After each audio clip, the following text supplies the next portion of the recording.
नमस्कार, मैं हूं आपके साथ सृष्टि श्रीवास्तव। 2020 में मध्य प्रदेश में कांग्रेस को सबसे बड़ा झटका लगा था। उस समय कांग्रेस के सबसे पुराने साथी और राहुल गांधी के दोस्त कहे जाने वाले ज्योतिरादित्य सिंधिया ने कांग्रेस की कमलनाथ की सरकार गिरा दी थी। सिंधिया के इस फैसले के बाद खबरें तो बहुत बनी, कहानियां बनी, लेकिन खुलकर सामने नहीं आया कि आखिर सिंधिया ने ऐसा क्यों किया था। लेकिन अब 4 साल के बाद सिंधिया ने कांग्रेस की सरकार गिराने को लेकर खुद खुलासा किया है। चलिए आपको भी बताते हैं पूरी खबर के बारे में। दरअसल गुना से बीजेपी के प्रत्याशी और केंद्रीय मंत्री ज्योतिरादित्य सिंधिया लोकसभा चुनाव को लेकर इन दिनों अपने चुनाव प्रचार में जुटे थे। जगह जगह जनता के पास जाकर उनसे बात कर रहे हैं। इसी सिलसिले में सिंधिया गुना पहुंचे और चुनाव प्रचार के दौरान चौंकाने वाला बयान दे दिया। कांग्रेस पर निशाना साधने के अलावा उन्होंने ये भी राज खोला कि उन्होंने कांग्रेस की सरकार क्यों गिराई थी।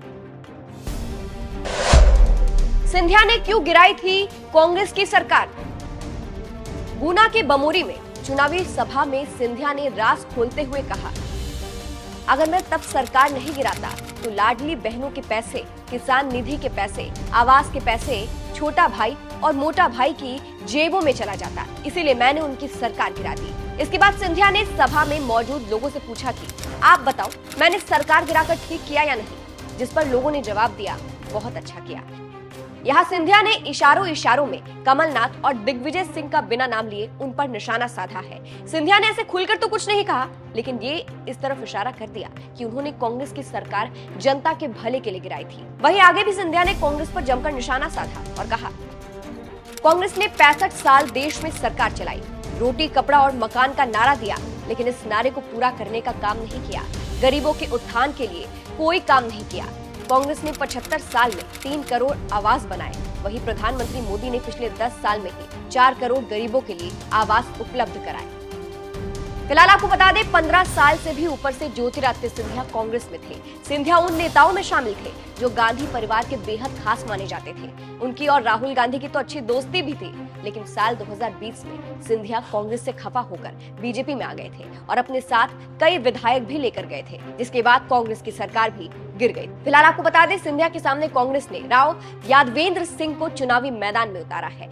फिलहाल सिंधिया ने जिस तरह से राज खोला है, इस पर आप क्या कहेंगे, कमेंट करके जरूर बताइएगा। अंत में आपको सुनाते हैं कि सिंधिया ने और क्या कुछ कहा है, सुनिए। साइंस में कहा जाता है ना, मैग्नेट समझते हो ना, जो चीजों को आकर्षित करता है। मैग्नेट लेके आते हो, अपने आप चीजें ऐसे फिसल के उस मैग्नेट के प्रति आकर्षित हो जाती है। विश्व का मैग्नेट नरेंद्र मोदी है। पूरा विश्व आकर्षित हो जाता है। आज मां भारती के झंडे को विश्व पटल पर उजागर कर दिया। G20 में एक राष्ट्रपति, एक प्रधानमंत्री भारत की माटी को छूकर सिर माथे लगाने के लिए नतमस्तक हो गया।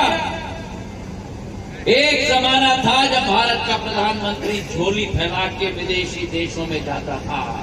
एक जमाना मोदी जी का है जहां पूरे विश्व के नेता और राष्ट्रपति, प्रधानमंत्री भारत में आते हैं, मेरे भाई और बहन।